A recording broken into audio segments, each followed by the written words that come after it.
അസ്സലാമു അലൈക്കും വറഹ്മത്തുള്ളാഹി. ജൂലൈ 11 ലോക ജനസംഖ്യാ ദിനമായി ആചരിക്കപ്പെടുന്ന ഒരു ദിവസമാണ്. ഈ ജനസംഖ്യാ ദിനവുമായി ബന്ധപ്പെട്ടുകൊണ്ട് എങ്ങനെയാണ് അത് തുടങ്ങിയത്, അതേപോലെ തന്നെ ജനസംഖ്യാ ദിനം ആചരിക്കുന്നതിന്റെ പ്രാധാന്യം, അത് ഏത് അർത്ഥത്തിലാണ് ആചരിക്കുന്നത്, ജനസംഖ്യയുമായി ബന്ധപ്പെട്ടുകൊണ്ട് ഉള്ള പ്രധാനപ്പെട്ട ചില ചിന്തകൾ, അതിനെക്കുറിച്ചുള്ള ഒരു ചർച്ചയാണ് നമ്മളിന്ന് ഉദ്ദേശിക്കുന്നത് ഇൻഷാ അല്ലാഹ്. അപ്പൊ ഞാൻ ആദ്യം ജനസംഖ്യയായിട്ട് ബന്ധപ്പെട്ട് ഇപ്പൊ നമ്മുടെ സമകാലിക സാഹചര്യത്തിൽ ഏറെ പ്രശസ്തനായ ഭയങ്കര ജീനിയസ് ആയി ഒക്കെ അറിയപ്പെടുന്ന ഒരു ഇന്റർനാഷണൽ ഫിഗർ കൂടിയാണ് ഇലോൺ മസ്ക്. ഇലോൺ മസ്ക് അദ്ദേഹത്തിന്റെ എക്സിൽ അദ്ദേഹം ഇടുന്ന പോസ്റ്റുകളൊക്കെ ഭയങ്കര വൈറലാകാറുണ്ട്, ഭയങ്കര ചർച്ചാ വിഷയം ആകാറുണ്ട്.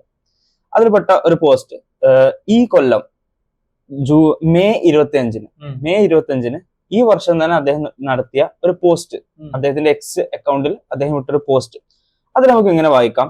അദ്ദേഹം ഒരു ഗ്രാഫ് ഇങ്ങനെ അതിലിട്ടുകയാണ്. എന്നിട്ട് അദ്ദേഹം പറയാണ്, population collapse is A massive crisis. അതായത് ജനസംഖ്യ അതിങ്ങനെ ഇടിഞ്ഞുകൊണ്ടിരിക്കുന്നു എന്നത് ഒരു വലിയ ദുരന്തമാണ്, ഒരു വലിയ പ്രശ്നമാണ് എന്ന രൂപത്തിൽ ഇലോൺ മസ്ക് അവതരിപ്പിക്കുന്നത് നമുക്ക് കാണാം. എന്നിട്ട് അദ്ദേഹം അതിന്റെ ഒരു ഗ്രാഫ് ഒക്കെയാണ് ഇങ്ങനെ കാണിക്കുന്നത്, അതിന്റെ ചില കണക്കുകൾ കാണിക്കണം. ഇലോൺ മസ്ക് ഇത് പറഞ്ഞത് സ്വാഭാവികമായിട്ട് ഒരുപാട് ചർച്ചകൾക്ക് കാരണമായിട്ടുണ്ട്, അനുകൂലിച്ചും പ്രതികൂലിച്ചും ഒക്കെ ചർച്ചകൾ ഉണ്ടായിട്ടുണ്ട്. ഇലോൺ മസ്ക് തന്നെ ഈ വിഷയത്തിൽ ജനസംഖ്യ വർദ്ധിപ്പിക്കാനുള്ള പോരാളികളിൽ ഒരാളായിട്ടും സ്വന്തത്തെ കാണുന്നത്. അദ്ദേഹത്തിന് ഒരുപാട് മക്കളുണ്ട്, ഇനിയും മക്കൾ വേണം എന്ന് പറയുന്ന ഒരാളും കൂടിയാണ്. അപ്പൊ ഏതായാലും നമുക്കിനി ജനസംഖ്യ വിഷയത്തിലേക്ക് കടക്കാം. ഇലോൺ മസ്കിന്റെ ഒരു പ്രസ്താവനയിൽ നിന്നുകൊണ്ട് ശരിക്കും ജനസംഖ്യ ഒരു പ്രശ്നമാണെന്നുള്ള രൂപത്തിലാണ് നമ്മൾ ഇതുവരെ പഠിപ്പിക്കപ്പെട്ടിട്ടുള്ളത്. അപ്പൊ സ്കൂളുകളിലാണെങ്കിലും നമ്മുടെ സാമൂഹ്യ ശാസ്ത്ര വിഷയങ്ങളിലാണെങ്കിലും ചർച്ചകളിലാണെങ്കിലും എത്രത്തോളം എന്ന് പറഞ്ഞാൽ നമ്മുടെ സർക്കാരുകൾ കൊണ്ടുവരുന്ന ചില നയങ്ങളിൽ പോലും അത്തരത്തിലുള്ള ഒരുപാട് പ്രതിഭാസങ്ങൾ നമുക്ക് കാണാൻ കഴിയും. എന്താണ് ഈ വിഷയത്തിൽ നമ്മൾ മനസ്സിലാക്കുന്നത്? ജനസംഖ്യ വർദ്ധിക്കുന്ന പ്രശ്നമാണെന്നാണോ, അതല്ല ജനസംഖ്യ കുറയുന്നതാണ് പ്രശ്നമെന്നാണോ, എന്താണ് നമ്മള് ജനസംഖ്യാ ദിനം എന്ന് പറയുന്നത് ജൂലൈ 11 അത് ആരംഭിക്കുന്നത് 1989 മുതലാണ്. അതിന് പ്രത്യേകത ഉണ്ട്. ആ കാലത്താണ് ലോക ജനസംഖ്യ 500 കോടിയൊക്കെ തികയുന്നത്. ആ സമയത്ത് ഇതിങ്ങനെ ജനസംഖ്യ വർദ്ധിച്ചുകൊണ്ടിരുന്നാല് പ്രശ്നങ്ങൾ ഉണ്ടാകും എന്ന ഭീതി കൊണ്ട് എന്ത് ചെയ്യാണ്, പിന്നെ ഇതിനെതിരെ ബോധവൽക്കരണങ്ങൾ ഉണ്ടാകണം. ആളുകളുടെ എണ്ണം കൂടാൻ പാടില്ല, അത് കുറക്കണം, അത് കൺട്രോൾ ചെയ്യണം, അതിന് ആളുകളെ ബോധവൽക്കരിക്കണം. അതിന്റെ ഭാഗമായിട്ടാണ് എല്ലാ ജൂലൈ 11 വേൾഡ് പോപ്പുലേഷൻ ഡേ ആയി ആചരിക്കുന്നത്. അപ്പൊ അത് പോപ്പുലേഷൻ കൂട്ടാനുള്ള ദിനമല്ല, അത് കൂടിയാൽ ഉണ്ടാകുന്ന പ്രശ്നങ്ങൾ, അതിനെ കുറിച്ചുള്ള ബോധവൽക്കരണത്തിന് വേണ്ടിയാണ്, അതിനുവേണ്ടി അവബോധം സൃഷ്ടിക്കാനാണ്. ഒരുപാട് ജനസംഖ്യ കൂട്ടാനുള്ള പ്രവർത്തികളിൽ ഏർപ്പെടരുത്. അങ്ങനെയാണ് അത് തുടങ്ങുന്നത്. ഈ ദിവസ ആചരണത്തിന്റെ ഉദ്ദേശം എന്ന് പറയുന്നത് ഇതാണ്. അപ്പൊ അത് കൺട്രോൾ ചെയ്യലാണ് പ്രധാനപ്പെട്ട ഉദ്ദേശം എന്നാണ് എന്ന് മനസ്സിലാവുന്നത്.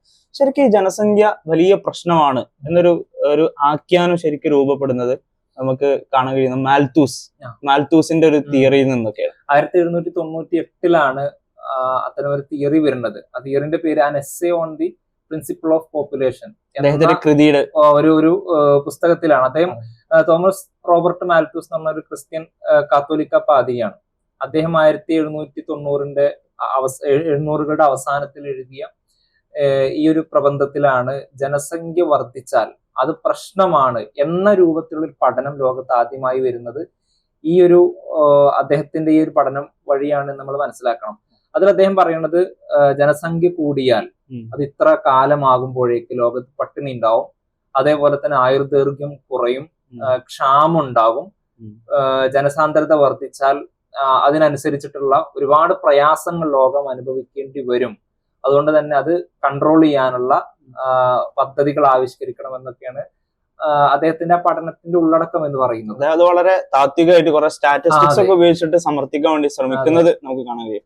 ആ സമയത്ത് തന്നെ അതിനെ അനുകൂലിച്ചും പ്രതികൂലിച്ചും ഒരുപാട് പഠനങ്ങൾ വന്നിട്ടുണ്ട്. അതായത് പിന്നെ അതിനുശേഷം ഈ നൂറ്റാണ്ടിൽ പോലും, നൂറ്റാണ്ടുകൾ കഴിഞ്ഞ പുസ്തകം ഇറങ്ങിയിട്ട്, പക്ഷെ എന്നിട്ടും ആ പുസ്തകത്തെ പറ്റി അല്ലെങ്കിൽ അദ്ദേഹത്തിന്റെ ആ പഠനത്തെ പറ്റി ഒരുപാട് ചർച്ചകൾ, വിമർശനങ്ങൾ അനുകൂലിച്ചും പ്രതികൂലിച്ചൊക്കെ വന്നിട്ടുണ്ട്. അതിൽ അനുകൂലിച്ച ആളുകളുണ്ട്, പ്രതികൂലിച്ച ആളുകളുണ്ട്. ഇപ്പോ നമ്മള് അതിനെ വിമർശിച്ച ഒരുപാട് ആളുകളുണ്ട്. അതിൽ ഏറ്റവും പ്രധാനപ്പെട്ട ഒരാള് ഹെൻറി ചാൾസ്കർ. അദ്ദേഹം 19ാം നൂറ്റാണ്ടിലെ പ്രധാനപ്പെട്ട അമേരിക്കൻ സാമ്പത്തിക ശാസ്ത്രജ്ഞനാണ്. അദ്ദേഹം അതിനെ ക്രിട്ടിക്കലി ആയിട്ടാണ് അതിനോട് പ്രതികരിച്ചിട്ടുള്ളത്. അതിനോട് വിമർശനാത്മകമായാണ് അദ്ദേഹം അതിനെ സമീപിച്ചത്. അതേപോലെ തന്നെ നമ്മൾക്ക് ഏറെ അറിയാവുന്ന ഫ്രെഡറിക് എംഗൽസ്, ഉം. മാർക്സിസത്തിന്റെ ഒരു കോ ഫൗണ്ടറായ ആളാണ്. അദ്ദേഹം ഇതിനെ കുറിച്ച് പറഞ്ഞിട്ടുള്ളത്, ഈ പഠനത്തെക്കുറിച്ച്, ഈ സിദ്ധാന്തത്തെക്കുറിച്ച് പറഞ്ഞത്, ഇന്ന് വരെ ഉണ്ടായിട്ടുള്ളതിൽ വെച്ച് ഏറ്റവും പ്രാകൃതവും കാടത്തം നിറഞ്ഞതുമായ ഒരു സിദ്ധാന്തമായിട്ടാണ്. എംഗൽസിന്റെ outlines of a critique of political economy എന്ന പ്രബന്ധത്തിലാണ് അക്കാര്യം അദ്ദേഹം പറയുന്നത്. അപ്പൊ അദ്ദേഹം അതിനെ വിമർശിക്കുകയാണ് ചെയ്തത്. അതേസമയം അവന് അനുകൂലിച്ചിട്ടുള്ള പഠനങ്ങളും വന്നിട്ടുണ്ട്. ഇപ്പോ ഏറ്റവും പ്രധാനപ്പെട്ട ഒരാള് ജോൺ സ്റ്റുവർട്ട് മില്ലാണ്.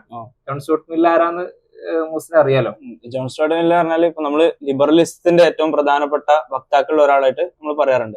യൂട്ടിലിറ്റേറിയനിസത്തിന്റെ ലിബറലിസത്തിൽ തന്നെയുള്ള ഒരു യൂട്ടിലിറ്റേറിയനിസം എന്ന് പറയുന്ന ലിബറലിസത്തിന്റെ ധാർമ്മിക ധാര എന്ന് പറയുന്ന സംഗതിയാണ് യൂട്ടിലിറ്റേറിയനിസം. അതിന്റെ പ്രധാനപ്പെട്ട ഒരു വക്താവ്, യൂട്ടിലിറ്റേറിയനിസം എന്ന ഒരു പുസ്തകം എഴുതിയ ഒരാളാണ് John Stuart mill. Short form ആയിട്ട് JS മിൽ എന്ന് പറയുന്ന ആളാണ്. അപ്പൊ അദ്ദേഹം ഇത്തരം വിഷയങ്ങൾ, സ്വാഭാവികമായിട്ടും ജനസംഖ്യ വർദ്ധിച്ചാൽ അത് കാരണം പ്രശ്നങ്ങൾ ഉണ്ടാകും, വിഭവങ്ങൾ കുറയും, ഇതൊക്കെ പറയുമ്പോൾ സ്വാഭാവികമായിട്ട് അദ്ദേഹത്തിന്റെ ഒരു യൂട്ടിലിറ്റേറിയൻ കാഴ്ചപ്പാടിൽ നിന്ന് നോക്കുമ്പോൾ, അതായത് സുഖം ഉണ്ടാവുന്നതെല്ലാം നന്മയാണ്, പ്രയാസങ്ങളും ബുദ്ധിമുട്ടുകളും ഉണ്ടാവണമെന്നും പറ്റൂല എന്ന് പറയുന്ന ഒരു ദർശനാണ് യൂട്ടിലിറ്റേറിയനിസം എന്ന് പറയുന്നത്. അവർക്ക് സ്വാഭാവികമായിട്ടും ജനസംഖ്യ വർദ്ധിക്കുക, അത് ഒരുപാട് ശാരീരിക പ്രയാസങ്ങൾ അനുഭവിക്കേണ്ടി വരും. ഇതൊക്കെ കേൾക്കുമ്പോൾ സ്വാഭാവികമായും അതിനോട് ഈ മാൽത്തൂസിന്റെ പ്രബന്ധത്തോട് അവർ അനുകൂലിക്കുക മാത്രമേ ചെയ്യുള്ളൂ. അത് അതിൽ അത്ഭുതപ്പെടാനൊന്നുമില്ല. കാരണം യൂട്ടിലിറ്റേറിയനിസത്തിന്റെ പ്രധാനപ്പെട്ട തത്വം തന്നെ അതാണ്, പരമാവധി സുഖം ലഭ്യമാക്കുക, എന്നാൽ ആളുകൾക്ക് ദുരിതങ്ങൾ ഉണ്ടാക്കുന്ന സാധനങ്ങൾ കുറക്കുക. ഇതാണ് അതിന്റെ ഏറ്റവും പ്രധാനപ്പെട്ട. ഇതേപോലെ അനുകൂലിച്ച ഒരാളാണ് പോൾ ആർ എൻറിച്ച് എന്ന് പറഞ്ഞത്. അദ്ദേഹവും അദ്ദേഹത്തിന്റെ വൈഫും കൂടി എഴുതിയ, അവരൊരു അമേരിക്കൻ ബയോളജിസ്റ്റ് ആണ്. പോപ്പുലേഷൻ ബോംബ് എന്ന് പറയുന്ന ഒരു പുസ്തകം അവർ എഴുതിയിട്ടുണ്ട്. 1968 ഈ മാൽത്തൂസിന്റെ പുസ്തകത്തെ ഉപജീവിച്ചുകൊണ്ട് അതിനൊരു അനുബന്ധം എന്നുള്ള നിലക്ക് എഴുതിയതാണ് പോപ്പുലേഷൻ ബോംബ്. അതെ, ഈ പോപ്പുലേഷൻ ബോംബിൽ അദ്ദേഹം പറഞ്ഞു വെക്കുന്ന കുറെ പ്രവചനങ്ങളുണ്ട്. അതായത് 1968 അദ്ദേഹം ഈ പുസ്തകം എഴുതണേ. അദ്ദേഹം പറയാണ് 85 ആകുമ്പോഴേക്ക്, 1985 ആകുമ്പോഴേക്ക് ലോകമാകെ ഭക്ഷ്യക്ഷാമം ഉണ്ടാകും. അതായത് ഈ തിയറി അനുസരിച്ച് മുമ്പ് പ്രവചിക്കുകയാണ്. അതായത് ജനസംഖ്യ ഇനിയും കൂടുകയാണെങ്കിൽ 1985 ആകുമ്പോഴേക്ക് ലോകത്താകെ ഭക്ഷ്യക്ഷാമം ഉണ്ടാകും, സമുദ്രങ്ങൾ ഇല്ലാതാകും. അതേപോലെ തന്നെ പാശ്ചാത്യ രാജ്യങ്ങൾ പലതും മരുഭൂമികളായി മാറും. ഇതേപോലെ മനുഷ്യന്റെ ശരാശരി ആയുർദൈർഘ്യം എന്ന് പറയുന്നത് 42 കുറയും എന്നുള്ളതൊക്കെയാണ്. അപ്പൊ ഈ പറഞ്ഞ കാര്യങ്ങളൊന്നും ഇന്ന് നടന്നിട്ടില്ല. അതെ, ഇത് എന്ന് മാത്രമല്ല, ഇപ്പൊ ഇദ്ദേഹത്തിന്റെ ഈ പഠനം വരുന്നതിനേക്കാൾ ഒരുപാട് മുമ്പ് എഴുതിയതാണ് മാൽത്തൂസിന്റെ പഠനം. മാൽത്തൂസിന്റെ പഠനം കഴിഞ്ഞ നൂറ്റാണ്ടുകൾ കഴിഞ്ഞു. പക്ഷെ മാൽത്തൂസ് പ്രവചിച്ചതോ അതിനോടനുബന്ധമായി ഇദ്ദേഹം രചിച്ച പുസ്തകത്തിൽ ഇദ്ദേഹം നടത്തിയ പ്രവചനങ്ങളൊന്നും പുലർന്നതായി നമുക്കൊന്നും കാണാൻ കഴിയൂല എന്നുള്ളതാണ് സത്യം. കാണാൻ കഴിഞ്ഞിട്ടില്ല എന്നുള്ളതാണ് യാഥാർത്ഥ്യം. അതാണ്. അപ്പൊ അങ്ങനെയുള്ളൊരു തിയറിയാണ് നമ്മൾ ഇത്രയും കാലം ആശ്രയിച്ചു പോകുന്നത്. അതായത് മാൽത്തൂസ് പുസ്തകം എഴുതുമ്പോ അദ്ദേഹത്തെ അന്നത്തെ കാലത്ത് അദ്ദേഹം ആ പുസ്തകം എഴുതുന്ന വർഷം അന്ന് 90 കോടിയാണ് ലോക ജനസംഖ്യ എന്ന് പറയുന്നത്. മാൽത്തൂസ് എഴുതുമ്പോ അതിനുശേഷം നൂറ്റാണ്ടുകൾ കഴിഞ്ഞു. അതായത് അദ്ദേഹം ജീവിച്ചിരുന്ന കാലത്തുള്ള അന്ന് ലോക ജനസംഖ്യ എന്ന് പറയുന്നത് 90 കോടിയാണ് അദ്ദേഹം ഈ പുസ്തകം എഴുതുന്ന കാലത്ത്. അതിനുശേഷം നൂറ്റാണ്ടുകൾ കഴിയുമ്പോ ഈ ജനസംഖ്യയുടെ കണക്കിൽ ഒരുപാട് അതിന്റെ ഇരട്ടി 10 ഇരട്ടിയൊക്കെ വർധനവുണ്ടാവുകയാണ്. പക്ഷെ എന്തെങ്കിലും സംഭവിച്ചിട്ടുണ്ടോ അവിടെ? അത് കാരണം എന്തെങ്കിലും പ്രയാസം, ജനസംഖ്യ കൂടിയത് കൊണ്ട് ഇവിടെ വല്ല പ്രയാസം, ആ കാരണം കൊണ്ട് ഏതെങ്കിലും രോഗം, ആ കാരണം കൊണ്ട് ആളുകളുടെ ആയുർദൈർഘ്യം കുറയുക, ആ കാരണം കൊണ്ട് തൊഴിലില്ലായ്മ ഉണ്ടാവുക, ഇതൊന്നും ഇവിടെ നടന്നതായി നമ്മളാരും മനസ്സിലാക്കുന്നില്ല, അല്ലെങ്കിൽ അങ്ങനെയൊന്നും നമുക്ക് അനുഭവപ്പെട്ടിട്ടില്ല എന്നുള്ളതാണ് യാഥാർത്ഥ്യം. മാത്രമല്ല, ചിലപ്പോൾ ഇങ്ങനെ പറഞ്ഞേക്കാം, അപ്പൊ ജനസംഖ്യ വർദ്ധിക്കും, വേറെയും കുറെ കാര്യങ്ങൾ മാൽത്തൂസ് പറയുന്നുണ്ട്, കുറെ കാര്യങ്ങൾ കുറയും. ഇപ്പോ അതിൽ ഏറ്റവും പ്രധാനപ്പെട്ട ഒരു കാര്യം, ജനസംഖ്യ ക്രമാതീതമായി ഇങ്ങനെ ഉയരുമ്പോൾ ഭക്ഷ്യക്ഷാമം ഉണ്ടാകും എന്നുള്ളതായിരുന്നു വളരെ പ്രധാനപ്പെട്ട ഒരു പോയിന്റ്. ആ ഭക്ഷ്യക്ഷാമം ശരിക്കും ഉണ്ടാകുകയാണോ ചെയ്തത് ജനസംഖ്യ കൂടിയപ്പോൾ പിന്നീടുള്ള പതിറ്റാണ്ടുകളിലും നൂറ്റാണ്ടുകളിലും? അതല്ല, ആ ഭക്ഷ്യധാന്യങ്ങളുടെ ഉൽപാദനം അതിനോട് ആനുപാതികമായിട്ട് ഉയരുകയാണോ ചെയ്തത്? അതായത് നമുക്ക് ഈ പോപ്പുലേഷന്റെ കണക്ക് ജസ്റ്റ് സെർച്ച് ചെയ്താൽ കിട്ടാവുന്നതേ ഉള്ളൂ. ഒരുപാട് സൈറ്റുകളിലൊക്കെ ഇത് പോയാൽ നമുക്ക് മനസ്സിലാവും ഓരോ വർഷത്തെയും ഓരോ കാലത്തെയും ലോക ജനസംഖ്യ എത്ര എന്നുള്ളതൊക്കെ നമുക്ക് ഇന്ന് കിട്ടാവുന്നതേ ഉള്ളൂ. അത് നമ്മൾ പരിശോധിക്കുക. ഓരോ നൂറ്റാണ്ടിലെയും 1800-കളിലെ ജനസംഖ്യ എത്രയാണ്, പിന്നെ 1930-കളിലെ ജനസംഖ്യ 200 കോടിയാണ്, 60-കളിലത് 300 അത് മാൽത്തൂസ് എഴുതുമ്പോൾ 90 കോടിയായിരുന്നു. അതെ, ഇത് 830 ആകുമ്പോൾ 100 കോടിയാവുന്നുണ്ട്. മാൽത്തൂസ് എഴുതി ഏതാനും പതിറ്റാണ്ടുകൾ കഴിയുമ്പോഴേക്കും 100 കോടിയാവാണ്. പിന്നെ 930 ആകുമ്പോൾ ഒരു നൂറ്റാണ്ട് കഴിയുമ്പോൾ 200 കോടിയാണ് ആവണേ. എത്ര വർധനവ് വന്നേ? 960 ആകുമ്പോൾ 300 കോടി വരികയാണ്. 75 ആകുമ്പോൾ അത് 400 കോടിയിലേക്ക് കടക്കുന്നു. 87 ആകുമ്പോൾ 500 കോടിയിലേക്ക് വരുന്നു. 500 കോടി അതായത് 2000-ലേക്ക് അടുക്കുമ്പോൾ 600 കോടിയാവും. 500 കോടി ആയപ്പോഴാണ് ഈ ആചരിക്കാൻ തുടങ്ങിയത്. പക്ഷെ നമ്മള് ഇത് നോക്കുക, ഇതിന്റെ വർധനവ് നോക്കുക. അതോടൊപ്പം ഈ ഭക്ഷ്യ ഉൽപാദനം, അതിന്റെ ധാന്യങ്ങളുടെ ഉൽപാദനം നോക്കുക. അവിടെ ഒന്നും ഇത് കാരണം ഒരു കുറവും വന്നിട്ടില്ല എന്നുള്ളതാണ് യാഥാർത്ഥ്യം. നോക്കൂ, 1950 252 കോടി ജനസംഖ്യ ഉണ്ടായിരുന്നു. ആ സമയത്ത് ഭൂമിയിലെ ഭക്ഷ്യധാന്യ ഉൽപാദനം എന്ന് പറയുന്നത് 62.4 കോടി ടൺ ആയിരുന്നു. ഇതേപോലെ 1990 520 കോടിയായി ജനസംഖ്യ വർദ്ധിച്ചു. അപ്പോഴോ ഉൽപാദനം 180 കോടിയായി തീർന്നു. ഭക്ഷ്യ ഉൽപാദനം. അതെ. എന്ന് മാത്രമല്ല, ഇത് പിന്നെ ഡിസ്ട്രിബ്യൂട്ട് ചെയ്യണത് വ്യവസ്ഥാപിതമായിട്ടായിരുന്നുവെങ്കിൽ, കുറച്ചും കൂടി കാര്യക്ഷമമായിട്ടായിരുന്നുവെങ്കിൽ അതിനേക്കാൾ ഇരട്ടി ഭക്ഷ്യധാന്യം ആളുകളുടെ കൈകളിൽ എത്തുമായിരുന്നു എന്നും ഈ കണക്കുകളൊക്കെ സൂചിപ്പിക്കുകയാണ്. അപ്പൊ മാൽത്തോസ് പറഞ്ഞ പ്രവചനം ഇവിടെയും അബദ്ധമാണ് എന്ന് തിരിച്ചറിയാം. അബദ്ധമാണ് എന്ന് മാത്രമല്ല, അവര് പ്രവചിച്ച കാര്യങ്ങൾ സംഭവിച്ചിട്ടില്ല എന്നതിനോടൊപ്പം അതിന് ഇരട്ടിയായി ഈ പറയുന്ന ഭക്ഷ്യധാന്യം ഓപ്പോസിറ്റ്. അതെ, ഭക്ഷ്യക്ഷാമം ഉണ്ടാവുന്നതാണ് കാര്യമായിട്ട് പറയുന്നത്. പക്ഷെ അതിന്റെ ഇരട്ടിയായി ഭക്ഷ്യധാന്യങ്ങളുടെ ഉൽപാദനം വർദ്ധിച്ചു എന്നുള്ളതാണ് ഈ കണക്കുകളൊക്കെ നമ്മൾ ബോധ്യപ്പെടുത്തുന്നത്. ഇന്നത്തെ ഒരു കാലം വെച്ച് നമ്മൾ നോക്കുകയാണെങ്കിൽ ശരിക്ക് ജനസംഖ്യ വർദ്ധിക്കുന്നതിനനുസരിച്ച് ശരിക്കും പറഞ്ഞാൽ സൗകര്യങ്ങൾ കൂടി. അപ്പൊ നമ്മുടെ കൃഷിയുടെ രീതികളിൽ പോലും വലിയ വ്യത്യാസങ്ങൾ വന്നു എന്നുള്ളതാണ്. അതേപോലെ തന്നെ ലെയർ ആയിട്ട് കൃഷി ചെയ്യുന്ന സംവിധാനങ്ങൾ വന്നു. അപ്പൊ ടെറസിന്റെ അതെ. അപ്പൊ നമ്മൾ ശരിക്കും ആലോചിക്കുകയാണെങ്കിൽ മനുഷ്യരെപ്പോഴും ഒരു പ്രശ്നം വരുമ്പോൾ, ഒരു പ്രശ്നം പരിഹരിക്കേണ്ടുന്ന ഒരു അവസ്ഥ വരുമ്പോൾ ആ പരിഹാരങ്ങൾ എപ്പോഴും കണ്ടെത്തിക്കൊണ്ടിരിക്കും. ഇപ്പൊ ജനസംഖ്യ കൂടിയാൽ ഉണ്ടാകാവുന്ന പ്രശ്നങ്ങൾ ഇതൊക്കെയാണ്. ഭക്ഷ്യക്ഷാമം ഉണ്ടാകും, അതേപോലെ തൊഴിലില്ലായ്മ. ഇപ്പൊ ഇന്നത്തെ കാലഘട്ടത്തിൽ തൊഴിലില്ലായ്മ ഒരു പ്രശ്നമായിട്ട് അവിടെ നിലനിൽക്കുന്നുണ്ടെങ്കിൽ ശരിക്കും അതിന്റെ ആത്യന്തിക കാരണം ജോലി സാധ്യതകൾ ഇല്ല എന്നുള്ളതല്ല. അതിന് മാത്രം ഒരുപാടുണ്ട്. ജോലി സാധ്യതകൾ അനന്തമാണെന്നാണ് സാധാരണ ഇപ്പോഴത്തെ കാലത്തെ കുറിച്ച് പറയാറുള്ളത്. മുമ്പത്തെ കാലഘട്ടത്തിൽ, ഇപ്പം മാൽത്തൂസ് എഴുതുന്ന കാലഘട്ടത്തിൽ ചിലപ്പോൾ ചിന്തിക്കാൻ പോലും പറ്റാത്തത്ര അത്രത്തോളം വികസിച്ചിട്ടുണ്ട് ആ മേഖല. പക്ഷെ എന്തുകൊണ്ട് ഇത് സംഭവിക്കുന്നു? എന്തുകൊണ്ട് അൺഎംപ്ലോയ്മെന്റ്, എന്തുകൊണ്ട് തൊഴിലില്ലായ്മ സംഭവിക്കുന്നു? എന്തുകൊണ്ട് ഭക്ഷണമല്ല?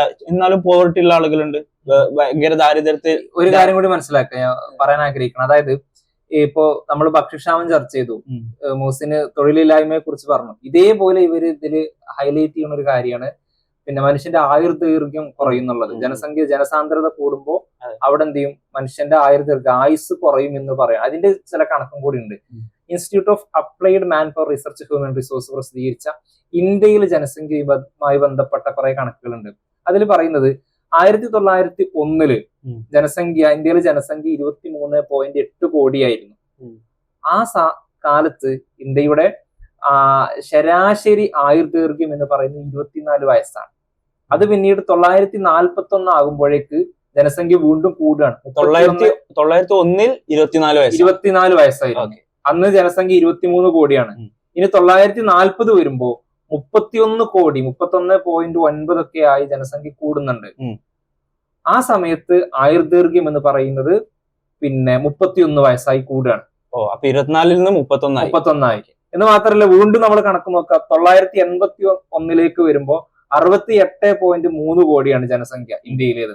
അത് ആ സമയത്ത് 55 വയസ്സാണ് ആയുർദൈർഘ്യം. വീണ്ടും 55, 24, 31, പിന്നെ 55 ഇങ്ങനെ കൂടിക്കൂടി വരാണ്. വീണ്ടും നമ്മൾ നോക്കുമ്പോ 2004 ആകുമ്പോഴേക്ക് 102 കോടിയാണ് ജനസംഖ്യ. ആ സമയത്ത് 62 വയസ്സാണ് ആയുർദൈർഘ്യം എന്ന് പറയുന്നത്. അപ്പോ അതിനും അടിസ്ഥാനമില്ല എന്നുള്ളതാണ്.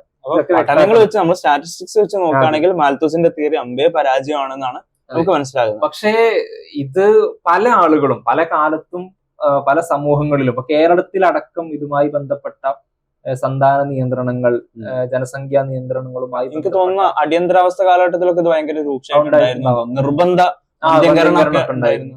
അല്ല, അത് മാത്രമല്ല, ഈ അടുത്ത കാലത്ത് പോലും, കഴിഞ്ഞ ഏതാനും പതിറ്റാണ്ടുകൾക്കുള്ളിൽ പോലും കേരളത്തിൽ ആ വിഷയവുമായി ബന്ധപ്പെട്ട ഒരുപാട് ചർച്ചകൾ, ക്യാമ്പയിനുകളൊക്കെ നടന്നിരുന്നു. അവിടെയൊക്കെ ഇസ്ലാമിക പ്രബോധകര രംഗത്ത് വളരെ ക്രിയാത്മകമായ ഇടപെടലുകൾ നടത്തി നമുക്ക് കാണാൻ കഴിയും. മാത്രമല്ല, ഇപ്പൊ ഈ ജനസംഖ്യാ നിയന്ത്രണമായിട്ട് ബന്ധപ്പെട്ട് ഇപ്പൊ ഇന്ത്യയിൽ നടന്ന, നമ്മുടെ കേരളത്തിൽ നടന്ന ചില സംഗതികൾ, അതിൽ പ്രധാനപ്പെട്ട ചില മുദ്രാവാക്യങ്ങളൊക്കെ ഉണ്ടായിരുന്നു. നാം ഒന്ന് നമുക്കൊന്ന്, നാം രണ്ട് നമുക്ക് രണ്ട് എന്നായിരുന്നു. അത് പിന്നെ നാം ഒന്ന് നമുക്കൊന്ന് എന്നുള്ളത്. അതായത് നമ്മള് രണ്ട് ദമ്പതികൾ ഒന്ന്, നമുക്കൊരു ഒരു കുട്ടി മതി എന്ന രൂപത്തിൽ. അത് നാം രണ്ട് നമുക്ക് രണ്ട്, നമ്മള് രണ്ടാളുകള് നമുക്ക് രണ്ട് മക്കൾ മതി, പിന്നെ നാം ഒന്നാണ് നമുക്കൊന്ന് മതി എന്നുള്ള അങ്ങനെ ഉണ്ടായിരുന്നു. പക്ഷെ ഇന്ന് നമ്മള് വലിയ ഡെവലപ്ഡ് കൺട്രീസ്, കുറച്ചും കൂടി വികസിച്ച രാജ്യങ്ങൾ എടുത്തു നോക്കുകയാണെങ്കിൽ അവർ ശരിക്കും ഒരു തിരിഞ്ഞു നടത്തി നോക്കുകയാണെങ്കിൽ, ഇപ്പൊ ജനസംഖ്യയെ എങ്ങനെയെങ്കിലും കൺട്രോൾ ചെയ്യാൻ ശ്രമിച്ചിരുന്നവർ, ഇപ്പോ ഇതേപോലെ മുദ്രാവാക്യങ്ങൾ ഉയർന്നിരുന്ന സ്ഥലങ്ങളാണ് ഒന്ന് ചൈന, അതേപോലെ റഷ്യ. കാരണം സോവിയറ്റ് യൂണിയന്റെ ആ കമ്മ്യൂണിസത്തിന്റെ ഒക്കെ ആ ഒരു സ്വാധീനത്താൽ അവിടെ അങ്ങനെ കുറെ പരിഷ്കാരങ്ങൾ കൊണ്ടുവരാൻ ശ്രമിച്ചിരുന്നു. അവിടെ ശരിക്കും പറഞ്ഞാൽ ഇന്ന് നമ്മൾ നോക്കുകയാണെങ്കിൽ അവർ തിരിഞ്ഞു നടക്കുകയാണ്. എന്തുകൊണ്ടാണെന്ന് വെച്ചാൽ അവർക്ക് ഇപ്പോൾ ഉള്ള ജനസംഖ്യയിലെ ബഹുഭൂരിഭാഗം വൃദ്ധരാണ്. സ്വാഭാവികമായിട്ട് രാജ്യത്തിന്റെ സാമ്പത്തിക പുരോഗതിയിൽ അവർക്ക് വലിയ പങ്കില്ല. നേരെ മറിച്ച് സർക്കാരിന്റെ ചെലവുകൾ കൂടുതൽ ഇവർക്ക് കൊടുക്കേണ്ടി വരികയും ചെയ്യുന്നു. അപ്പൊ രാജ്യത്തിന്റെ വരുമാനത്തിൽ വലിയ കുറവ്, വലിയ ഇടിവ് എന്തുകൊണ്ട് സംഭവിക്കുന്നു? ഈ പോപ്പുലേഷൻ കൺട്രോൾ കാരണം ഉണ്ടായി. എന്നിട്ട് അവിടെ ഇപ്പൊ പുതിയ നയങ്ങൾ കൊണ്ടുവരാണ്. നിങ്ങൾ കൂടുതൽ കുട്ടികളെ പ്രസവിക്കൂ, നിങ്ങൾക്ക് കൂടുതൽ ഇളവുകൾ നൽകാം, ടാക്സിലെ ഇളവുകൾ, അതേപോലെ നിങ്ങൾക്ക് പ്രത്യേകമായി ആനുകൂല്യങ്ങൾ നൽകാമെന്ന് പറഞ്ഞുകൊണ്ട് ഇപ്പൊ റഷ്യ, അതേപോലെ ചൈന, ഇതൊക്കെ ഇങ്ങനെ. ഇപ്പൊ ഈ അടുത്ത് നോർത്ത് കൊറിയന്റെ അവിടെ പറയുമ്പോൾ നമുക്കറിയാം ഒരു ഡിക്റ്റേറ്ററാണ്, ഒരു പരമാധികാരിയാണ് കിം ജോങ് ഉൻ എന്ന് പറയുന്നത്. അദ്ദേഹം പോലും സ്ത്രീകളോട് കൂടുതൽ പ്രസവിക്കാൻ പറയുന്ന രംഗങ്ങളൊക്കെ നമുക്ക് കാണാം. എന്ന് മാത്രമല്ല, ഇത് സാമൂഹ്യ ശാസ്ത്രപരമായ പ്രശ്നമാണ്. ഇത് ഇപ്പോ ജനസംഖ്യാ നിയന്ത്രണം എന്ന് പറയുന്നത് പ്രസവം നിർത്തുക എന്നുള്ളതാണല്ലോ, അല്ലെങ്കിൽ പ്രസവിക്കാതിരിക്കുക എന്നുള്ളതാണല്ലോ. അത്തരമൊരു അവസ്ഥ സ്ത്രീകൾക്ക് ഉണ്ടാക്കുന്ന പ്രശ്നം എന്ന് പറയുന്നത് ഭീകരാണ്. അതുമായി ബന്ധപ്പെട്ട ഒരുപാട് പഠനങ്ങൾ ആ രംഗത്ത് പ്രവർത്തിക്കുന്ന ആളുകൾ നമുക്ക് മനസ്സിലാക്കാൻ കഴിയും. സ്ത്രീകളെ സംബന്ധിച്ചിടത്തോളം അവർ കൂടുതൽ പ്രസവിക്കുന്നതാണ് അവരുടെ ആരോഗ്യത്തിന് നല്ലത് എന്ന രൂപത്തിലുള്ള പഠനങ്ങൾ. ഇപ്പൊ നമുക്ക് വേണമെങ്കിൽ കുറച്ച് ഡോക്ടർമാരുടെ ഒരു സംഭാഷണം നമുക്ക് ഈ വിഷയത്തിൽ കേൾക്കാം. അവർ പറയുന്ന ഒരു സംഗതി. പണ്ടൊക്കെ ആണെങ്കിൽ 9 കുട്ടികൾ 8 കുട്ടികൾ എന്നൊക്കെ പറയുമല്ലോ. അപ്പൊ പറയും അമ്മൂമ്മമാരൊക്കെ ലാസ്റ്റ് ആകുമ്പോൾ ഇവർക്ക് തീരെ ഹെൽത്ത് ഇല്ലാണ്ട് വരുമ്പോൾ നമ്മൾ പറയും ഇത്രയും പ്രസവിച്ച ഒരാളല്ലേ, അപ്പൊ ആളുടെ ഹെൽത്ത് ഒക്കെ പോയിണ്ടാവും, അങ്ങനെയല്ലേ പറയാ. നമ്പർ ഓഫ് പ്രഗ്നൻസീസ് കൂടുന്നത് ആക്ച്വലി നല്ലതാണ്. നമ്മൾ ഒരു കാര്യം കോൺസെപ്റ്റ് മനസ്സിലാക്കുന്നത്, അവതാരികയുടെ ചോദ്യം വളരെ വ്യക്തമാണ്. നമ്പർ ഓഫ് പ്രഗ്നൻസീസ് കൂടുന്നത് നല്ലതാണ്. സാധാരണ എല്ലാവരും പറയാം പ്രഗ്നൻസി ഭയങ്കര പ്രയാസമുള്ള കാര്യമാണ്, അത് ഭയങ്കര ദോഷകരമാണ് എന്നുള്ള രൂപത്തിൽ പ്രശ്നങ്ങൾ ഉണ്ടാവില്ല എന്നൊക്കെ പറയും. പക്ഷെ അതിനുള്ള മറുപടി ഡോക്ടർമാർ ജനിക്കുന്നത്. നമ്മൾ ഈ 9 മാസം പ്രഗ്നൻസി എന്ന് പറയുമ്പോഴത്തേക്കും ഏകദേശം 9 മാസം ആ പാല് കുടിക്കുന്ന സമയം കൂടെ കൂട്ടിയ 1 വർഷത്തേക്ക് പീരിയഡ്സ് ഇല്ല. എത്ര എഗ് സേവ് ആവും? ഈ ഓവറിയുടെ function is something that gives us lot of protection. അത് പീരിയഡ്സ് ആണ് നമ്മൾ പുറത്ത് കാണുന്നത്, പക്ഷെ നമുക്ക് അതിലും വേറിയ വലിയ ബെനിഫിറ്റുകളാണ്. ഹാർട്ട് മുതൽ ഒരു പ്രസവം കാരണം നമ്മൾ പുറത്തേക്ക് കാണുന്ന ഒരു സംഗതി പീരിയഡ്സ് ഇല്ല എന്നുള്ളതാണ്. പക്ഷെ അതിനപ്പുറം ആന്തരിക അവയവങ്ങളിൽ വേറെ ഒരുപാട് സംഗതികൾ നടക്കുന്നു. ഇത് കാരണം അനുകൂലമായിട്ട്, ശരീരത്തിന് അനുകൂലമായി, നമ്മുടെ ആരോഗ്യത്തിന് ഏറ്റവും നല്ല രൂപത്തിലുള്ള കാര്യങ്ങൾ നടത്തുന്നതെല്ലാം നമ്മുടെ മൊത്തം സിസ്റ്റത്തിനെ കൺട്രോൾ ചെയ്യുന്നത്. നമ്മളപ്പോ അത്രയും എഗ്സ് സേവ് ചെയ്യുന്നതോടെ അത്രയും കാലം നമുക്ക് ഈ ഹോർമോൺ പ്രൊട്ടക്ഷൻ നമ്മുടെ ശരീരത്തിന് കിട്ടും. പക്ഷെ ഇല്ല, കുട്ടികൾ വേണ്ടെന്ന് പറഞ്ഞത് ഹോർമോൺ പ്രൊട്ടക്ഷൻ ശരീരത്തിന് കിട്ടും എന്നുള്ളതാണ്. നമ്പർ ഓഫ് സൈക്കിൾസ് കൂടുന്നതും നമ്പർ ഓഫ് എഗ്സ് റിലീസ് ആവുന്നതും കൂടുതലാണ്. അതുകൊണ്ട് their ovaries run out of eggs faster. So ഒരു ലോങ് ടേം ഇങ്ങനത്തെ ഒരു എഫക്ട്. പിന്നെ ഒരുപാട് സൈക്ലിക്കൽ ചേഞ്ചസ് വരുമ്പോൾ നമ്മുടെ ബ്രസ്റ്റ് മുതൽ യൂട്രസ് മുതൽ എല്ലാം ചേഞ്ചസ് വരും. This can increase problems of adenomyosis, endometriosis, even cancers to a lot of cases. ശരിക്കും പറഞ്ഞാൽ പ്രഗ്നൻസി ആയില്ല അല്ലെങ്കിൽ നമ്പർ ഓഫ് പ്രഗ്നൻസീസ് കുറവാണെങ്കിൽ നമ്മളുടെ റീപ്രൊഡക്റ്റീവ് ഓർഗൻസിനും ഭയങ്കര മോശം. അതായത് യൂട്രസിൽ വളരെ ഇമ്പോർട്ടന്റ് ആയിട്ടുള്ള ഒരു സംഗതിയാണ്. അത് പ്രഗ്നൻസി കുറവാണെങ്കിൽ അതാണ് മോശം, ശരീരത്തിന് ദോഷകരം ഉണ്ടാവാനുള്ള സാധ്യതകൾ ഉണ്ടെന്നൊക്കെ പഠനങ്ങൾ. ഫൈബ്രോയിഡ്, എൻഡോമെട്രിയോസ്, അങ്ങനത്തെ കുറെ കാര്യങ്ങൾ വരും. റീപ്രൊഡക്റ്റീവ് ഓർഗൻ ശരിക്കും പറഞ്ഞാൽ പ്രഗ്നൻസി ആവുന്നത് നല്ലതാണ്. കാരണം യൂട്രസിന്റെ പല അസുഖങ്ങളും പ്രഗ്നൻസി ആയി കഴിഞ്ഞാൽ വരാതിരിക്കും. എസ്പെഷ്യലി ഫൈബ്രോയിഡ്, എൻഡോമെട്രിയോസ് ഇങ്ങനത്തെ കാര്യങ്ങൾ വരാതിരിക്കും. അതായത് നേരെ തിരിച്ചു പറഞ്ഞാൽ പ്രഗ്നൻസി ആയില്ലെങ്കിൽ ഇത് കൂടുതലായിട്ട് വരും. അപ്പോൾ പല രോഗങ്ങൾ, ഇപ്പൊ റിപ്രൊഡക്റ്റീവ് ഓർഗൻസിന് ഉണ്ടാകുന്ന രോഗങ്ങൾ പോലും പ്രതിരോധിക്കാൻ പ്രഗ്നൻസി വഴി സാധിക്കും ഒരു പരിധി വരെ എന്ന് വരെ പഠനങ്ങൾ പറയുമ്പോൾ നമ്മൾ ശരിക്ക് ചിന്തിക്കേണ്ടുന്ന ഒരു വിഷയം കൂടിയാണിത്. മാത്രമല്ല, ഒരു ഇസ്ലാമിക പശ്ചാത്തലത്തിൽ നിന്ന് നമ്മൾ നോക്കുമ്പോൾ നമുക്ക് ശരിക്കും അത്ഭുതം തോന്നും. 1400 വർഷങ്ങൾക്ക് മുമ്പ് മുഹമ്മദ് നബി സല്ലല്ലാഹു അലൈഹി വസല്ലമയുടെ അടുക്കൽ ഒരു അനുചരൻ വന്നിട്ട് ചോദിക്കാണ്, ഞാനൊരു പെണ്ണിനെ കണ്ടിട്ടുണ്ട്. അപ്പൊ ആ ഹദീസ് നമുക്ക് കാണാം. സുനൻ അബി ദാവൂദിൽ 2050 ഹദീസാണ്, 2050. അതില് പറയുകയാണ്, ഒരു വ്യക്തി മുഹമ്മദ് നബി സ്വല്ലല്ലാഹു അലൈഹി വസല്ലമയുടെ അടുക്കൽ വന്നു. ജാഅ റജുലുൻ ഇല നബി സല്ലല്ലാഹു അലൈഹി വസല്ലം ഫഖാല, എന്നിട്ട് അദ്ദേഹം ചോദിക്കുകയാണ്, ഇന്നി അസബ്തു ഇംറഅതൻ ദാത ഹസ്ബിൻ വജമാൽ, നല്ല തറവാടിത്തമുള്ള നല്ല സൗന്ദര്യമുള്ള ഒരു സ്ത്രീയെ ഞാൻ വിവാഹം കഴിക്കാൻ വേണ്ടി ആലോചിക്കുന്നുണ്ട്, ഞാൻ കണ്ടുവച്ചിട്ടുണ്ട്. ഇന്നഹാ ലാ തലിദ്, പക്ഷെ അവള് പ്രസവിക്കില്ല, പ്രസവിക്കാത്ത ഒരു സ്ത്രീയാണ്, പക്ഷെ നല്ല സുന്ദരിയാണ്, നല്ല തറവാടിത്തമുള്ള സമൂഹത്തിൽ നല്ല സ്ഥാനമുള്ള ഒരു സ്ത്രീയാണ്. അപ്പൊ അത്തസവ്വജുഹ, ഞാൻ അവളെ വിവാഹം കഴിക്കട്ടെ എന്ന് നബി സ്വല്ലല്ലാഹു അലൈഹി വസല്ലമയുടെ അഭിപ്രായം ചോദിക്കണം. അപ്പൊ മുഹമ്മദ് നബി സ്വല്ലല്ലാഹു അലൈഹി വസല്ലം എന്ന് പറഞ്ഞാൽ എല്ലാ വിഷയങ്ങളും വളരെ ഇന്റിമേറ്റ് ആയി വളരെ തുറന്ന് കാര്യങ്ങൾ പറയുന്ന സത്യസന്ധനായ ആത്മാർത്ഥതയുള്ള ഗുണകാംക്ഷയുള്ള ഒരു വ്യക്തിത്വമാണല്ലോ. അപ്പൊ നബി സ്വല്ലല്ലാഹു അലൈഹി വസല്ലം പറഞ്ഞു ലാ സുമ്മ അത്താഹു സാനിയ. അപ്പൊ നബി സ്വല്ലല്ലാഹു അലൈഹി വസല്ലം പറയുന്നത് വേണ്ട, നീ ഈ വിവാഹം ആലോചിച്ചിട്ടല്ലേ ഉള്ളൂ, ഇത് വേണ്ട, നിരുത്സാഹപ്പെടുത്തി. എന്നിട്ട് പിന്നെയും ഈ വ്യക്തി നബി സ്വല്ലല്ലാഹു അലൈഹി വസല്ലമയുടെ അടുക്കൽ വരികയാണ് രണ്ടാമത്തെ പ്രാവശ്യം. അപ്പോഴും നബി സ്വല്ലല്ലാഹു അലൈഹി വസല്ലം അദ്ദേഹത്തെ വിരോധിച്ചു എന്നാണ്. സുമ്മ അത്താഹു സാലിസ, എന്നിട്ട് മൂന്നാമത്തെ പ്രാവശ്യം വന്നു. മൂന്നാമത്തെ പ്രാവശ്യം വന്നപ്പോൾ നബി സ്വല്ലല്ലാഹു അലൈഹി വസല്ലം അത് എക്സ്പ്ലെയിൻ ചെയ്തു, എന്തുകൊണ്ടാണ് കല്യാണം കഴിക്കേണ്ടെന്ന് പറഞ്ഞത്. തസവ്വജുൽ വദൂദൽ വലൂദ്, ധാരാളം സ്നേഹിക്കുകയും ധാരാളം പ്രസവിക്കുകയും ചെയ്യുന്ന സ്ത്രീകളെ നീ വിവാഹം കഴിച്ചോളൂ.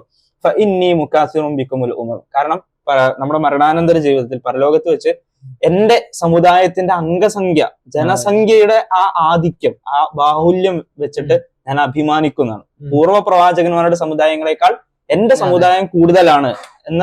അപ്പൊ ഇതിൽ നിന്ന് മുഹമ്മദ് നബി സ്വല്ലല്ലാഹു അലൈഹി വസല്ലം നമുക്ക് നേരിട്ട് പറയാതെ നമുക്ക് പഠിപ്പിച്ചു തരുന്ന ഒരു വലിയ കാര്യമുണ്ട്.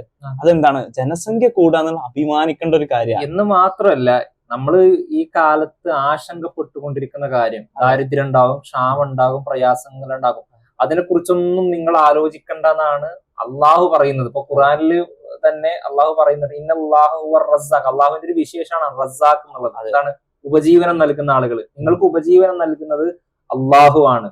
അതുകൊണ്ട് പേടിക്കണ്ട. അത് കാരണം അത് പേടിച്ചിട്ട് എന്ത് ചെയ്യണ്ട, നിങ്ങൾ ജനസംഖ്യ നിയന്ത്രിക്കണ്ട എന്ന് മാത്രം അത് എടുത്തു പറയുന്നുണ്ട്. വലാ തഖ്തുലു ഔലാദക്കും ഖശിയത ഇംലാക്കിൻ, ദാരിദ്ര്യം ഭയന്നുകൊണ്ട്, അതേപോലെ തന്നെ ക്ഷാമം ഉണ്ടാകുന്ന പേടിച്ചുകൊണ്ട് നിങ്ങൾ നിങ്ങളുടെ കുട്ടികളെ കൊന്നു കളയണ്ട എന്ന് ഖുർആൻ പറയാണ്. ഈ കൊന്നു കളയാന്ന് പറയുമ്പോ ഇത് ഭ്രൂണഹത്യ അതിൽ പെടും. അതും ഒരു കൊന്നുകളയിൽ തന്നെയാണല്ലോ. ഇവിടെ അള്ളാഹു പിന്നെയും കൂടുതൽ വിശദീകരിച്ച് പറയുന്നുണ്ട് അതേ വചനത്തിൽ. അതായത് 17-ാം അധ്യായം സൂറത്തുൽ ഇസ്രായിലെ 31-ാമത്തെ വചനമാണ്. അതിൽ വലാ തഖ്തുലു ഔലാദക്കും ഖശിയത ഇംലാഖ്, നിങ്ങൾ ദാരിദ്ര്യത്തെ ഭയന്നുകൊണ്ട് നിങ്ങൾ നിങ്ങളുടെ മക്കളെ കൊല്ലരുത്. എന്നിട്ട് പറയുന്നുണ്ട് നഹ്നു നർസുഖുഹും വഇയ്യാകും, നിങ്ങൾക്ക് ഉപജീവനം നൽകുന്നത് ഞാനാണ്, അതേപോലെ തന്നെ അവർക്കും ഉപജീവനം നൽകുന്നത് നാം തന്നെയാണ്. അതിൽ ഈ ബേജാറിന്റെ ആവശ്യമില്ല എന്ന് പറയണം. അത് മാത്രമല്ല, ഇത്തരം ആശങ്കകൾ ഉണ്ടാക്കുന്ന ആളുകളുണ്ടാവും. പിശാച് ഇത്തരം ആശങ്കകൾ നിങ്ങൾക്ക് ഇട്ടുതരുമെന്ന് അള്ളാഹു പറയാം. അശ്ശൈത്വാൻ യഇദുകുമുൽ ഫഖറ വയഅ്മുറുകും ബിൽ ഫഹ്ശാ, അശ്ശൈത്വാൻ യഇദുകുമുൽ ഫഖറ വയഅ്മുറുകും ബിൽ ഫഹ്ശാ, പിശാച് ദാരിദ്ര്യത്തെ കുറിച്ച് നിങ്ങളെ പേടിപ്പെടുത്തും, അതേപോലെ തന്നെ നീചകൃത്യങ്ങൾക്ക് വേണ്ടി നിങ്ങളെ പ്രേരിപ്പിക്കും. അതായത് പിന്നെ എന്താണ്, ആളുകൾ കൂടിയാൽ ഇവിടെ പ്രയാസങ്ങൾ ഉണ്ടാകും എന്ന ചിന്ത നിങ്ങളുടെ മനസ്സിൽ ഇട്ടുതരും. അതിന്റെ ഭാഗമായി നിങ്ങൾ എന്ത് ചെയ്യും, ഇത് കൺട്രോൾ ചെയ്യാനുള്ള പരിശ്രമങ്ങൾ, ക്യാമ്പയിനുകൾ നടത്തുന്നതൊക്കെയാണ് നമ്മൾ ഇന്ന് മനസ്സിലാക്കുക. വളരെ നിഷ്ഠൂരമായ കുറ്റകൃത്യങ്ങൾ വരെ നിങ്ങൾ ചെയ്തേക്കാം. അതിന്റെ സൂചന കൂടി അതിലുണ്ട്. ഇപ്പൊ നമ്മൾ കാണുന്ന ഒരുപാട് കൊലപാതകങ്ങൾ, സ്വന്തം മക്കളെ, പിഞ്ചു കുഞ്ഞുങ്ങളെ കൊല്ലുന്നത്, പിഞ്ചു കുഞ്ഞുങ്ങൾ ഉപേക്ഷിച്ചു പോകുന്നത്, പല സ്ഥലങ്ങളിലും ഉപേക്ഷിച്ചു പോകുന്നത്, സത്യം പറഞ്ഞാൽ അള്ളാഹു ആ പറഞ്ഞ സംഗതി ഭ്രൂണഹത്യ പിന്നെ നിയമവിധേയമാക്കണം, അല്ലെങ്കിൽ അതൊരു പ്രശ്നമല്ലാതാക്കണം എന്ന് ആവശ്യപ്പെടുന്ന NGO-കൾ ഉണ്ട്. അതെ, ഈ വിഷയത്തിൽ വ്യത്യസ്ത ചർച്ചകൾ ഉണ്ടാവും. ഇപ്പൊ ഉദാഹരണത്തിന് ഇപ്പോ അമ്മയുടെ അതായത് മാതാവിന്റെ ശരീരത്തിന് ദോഷകരമായി ബാധിക്കുമ്പോൾ ആഘോഷമാണോ വേണ്ടെന്നുള്ള വേറെ ചർച്ച. പക്ഷെ ഇതൊരു പ്രശ്നമില്ലെങ്കിലും എല്ലാ തരത്തിലും ഹെൽത്തിയാണ്, കുട്ടി ഹെൽത്തിയാണ്, അമ്മ ഹെൽത്തിയാണ്, എങ്കിലും അബോർഷൻ ചെയ്യാൻ അവകാശം വേണമെന്നൊക്കെ പറയുമ്പോൾ അവിടെ ആംനസ്റ്റി ഇന്റർനാഷണൽ പ്രധാനപ്പെട്ട ഒരു മനുഷ്യാവകാശ സംഘടന, ഒരു NGO ആണ്. അവര് 2020 അവരുടെ ഫേസ്ബുക്ക് പേജില്, ഒഫീഷ്യൽ ഫേസ്ബുക്ക് പേജില് 3 കാര്യങ്ങൾ ഷെയർ ചെയ്തിരുന്നു. ഇതാണ് ആംനസ്റ്റിയുടെ 2020 വിഷൻസ് എന്ന് പറഞ്ഞുകൊണ്ട്. അതിലൊന്ന് പറയുന്നത് ഇതാണ്, ഭ്രൂണഹത്യ അതൊരു പ്രശ്നമല്ലാതാക്കണം. അത് ഒരാളെ അതിന് തയ്യാറായാൽ അതിന് അദ്ദേഹത്തെ കുറ്റപ്പെടുത്താനോ അദ്ദേഹത്തെ ശിക്ഷിക്കാനോ പാടില്ല. വേറൊന്ന് സ്വവർഗരതി, അതും പ്രശ്നമില്ലാതാക്കണം, അത് നോർമലൈസ് ചെയ്യണം. ഇതേപോലെ തന്നെ ഇപ്പൊ നമ്മൾ തെറ്റുകൾ ചെയ്യുമ്പോൾ അതിന്റെ ഭരണകൂടം ശിക്ഷകൾ നൽകും, ആ ശിക്ഷകൾ ഇല്ലാതാക്കണം എന്നൊക്കെയുള്ള വളരെ വിചിത്രമായ വാദങ്ങളൊക്കെ വലിയ മനുഷ്യാവകാശ സംഘടനകൾ പോലും പ്രചരിപ്പിച്ചുകൊണ്ട് അവിടെ വേറൊരു കാര്യം കൂടി വ്യക്തമുണ്ട്. കാരണം ഇപ്പൊ എത്ര വലിയ മനുഷ്യാവകാശ സംഘടനകളാണെന്ന് പറഞ്ഞാലും അവരെ സംബന്ധിച്ചിടത്തോളം ദൈവികമായ മാർഗദർശനം ഇല്ലാത്തതുകൊണ്ട് തന്നെ അവർക്ക് അബദ്ധങ്ങൾ സംഭവിക്കും. അതും കൂടിയാണ് അത് തെളിയിക്കുന്നത്. മാത്രമല്ല ഇപ്പൊ നമ്മള് ഈ ഇസ്ലാമികമായിട്ട് നബി സല്ലല്ലാഹു അലൈഹി വസല്ലം ഇതിൽ അഭിമാനിക്കുന്നുവെന്നും ജനസംഖ്യ കൂടുതൽ സാധാരണ മുസ്ലിങ്ങൾക്കെതിരെ വരുന്ന ഒരു പ്രധാനപ്പെട്ട വിമർശനം ഒരുപാട് നിങ്ങളുടെ പണി അതല്ലേ,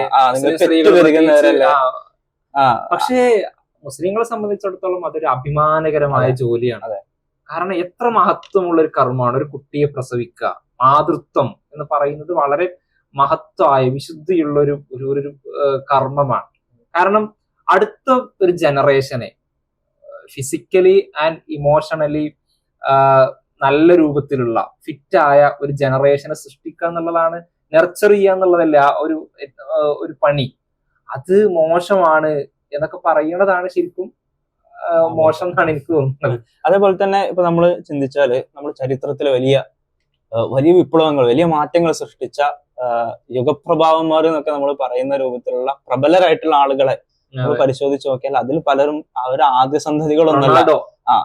ക്രിസ്ത്യാനോ റൊണാൾഡോ 4ാമത്തെ മകനാണ്.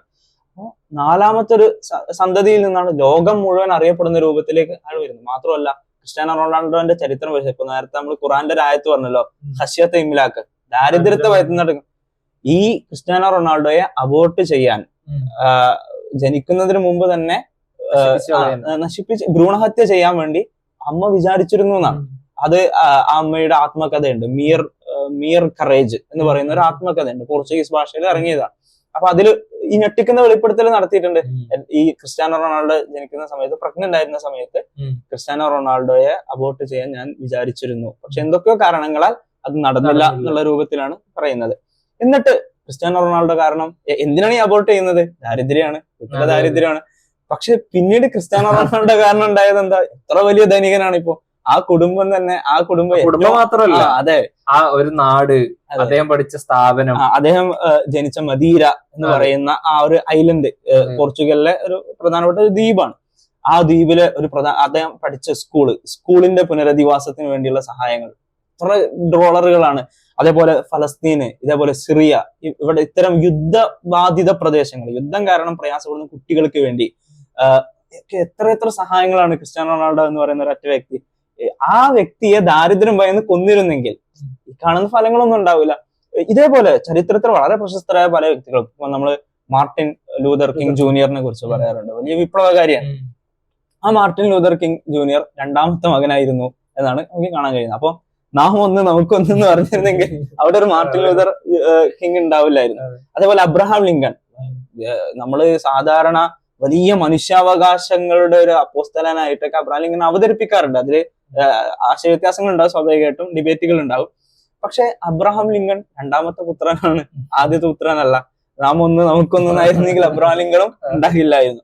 അതേപോലെ ബിൽ ഗേറ്റ്സ്, ഇന്ന് നമുക്കറിയുന്ന ഒരുപാട് ചാരിറ്റികളൊക്കെ ചെയ്യുന്ന ബിൽ ഗേറ്റ്സ്, ഇങ്ങനെ ഒരുപാട് ഉദാഹരണങ്ങളെ നമുക്ക് നമ്മുടെ ചുറ്റിലും കാണാൻ കഴിയും. അവരൊന്നും ആദ്യ സന്തതികളായിരുന്നില്ല, 2ാമത്തെയോ 3ാമത്തെയോ 4ാമത്തെയോ ഒക്കെ സന്തതികളായിരുന്നു എന്നുള്ളതാണ്. അപ്പൊ മാനവികതയോട് താല്പര്യമുള്ള ആളുകൾ എന്താണ് ചെയ്യേണ്ടത്? ജനസംഖ്യാ ദിനത്തിൽ ശരിക്കും ജനസംഖ്യ നിയന്ത്രിക്കുവാനുള്ള ഉപദേശങ്ങൾ നൽകുകയല്ല വേണ്ടത്, മറിച്ച് അത് ഉയർന്നു എന്നുള്ളത് കൊണ്ട്, ജനസംഖ്യ വർദ്ധിച്ചു എന്നുള്ളത് കൊണ്ട് പിന്നെ ലോകത്ത് പ്രത്യേകിച്ച് പ്രശ്നങ്ങളൊന്നും ഇല്ല എന്ന് തെളിവുകളുടെ അടിസ്ഥാനത്തിൽ മനസ്സിലാക്കി കൊടുക്കുകയാണ് വേണ്ടത്. പിന്നെ അവസാനമായി നമ്മളിപ്പോ ഈ നമ്മുടെ സംസാരം അവസാനിപ്പിക്കുമ്പോൾ എനിക്ക് തോന്നുന്നു ഈ ഒരുപാട് പ്രശ്നങ്ങളുണ്ട്. ഇപ്പൊ നമ്മൾ തൊഴിലില്ലായ്മ ഒരു പ്രശ്നമാണ്, ഭക്ഷ്യക്ഷാമമുള്ള സ്ഥലങ്ങളുണ്ട്, ദാരിദ്ര്യമുള്ള സ്ഥലങ്ങളുണ്ട്.